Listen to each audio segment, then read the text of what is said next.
నెల్లూరు జిల్లాలో నగదు పట్టుబడింది. ఏపీ తమిళనాడు సరిహద్దు ప్రాంతం తడ దగ్గర తనిఖీలు నిర్వహించిన పోలీసులు కారులో తరలిస్తున్న 6.5 కోట్ల రూపాయలను సీజ్ చేశారు.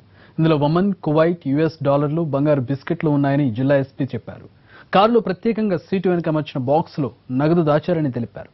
ఈ నగదు తూర్పుగోదావరి జిల్లా రస్తుంబాద జయదేవ్ జ్యువెలరీ యజమాని ప్రవీణ్ జైన్ కు సంబంధించిందని చెప్పారు పోలీసులు. కారుతో పాటు ఇద్దరు వ్యక్తులను అరెస్ట్ చేశారు.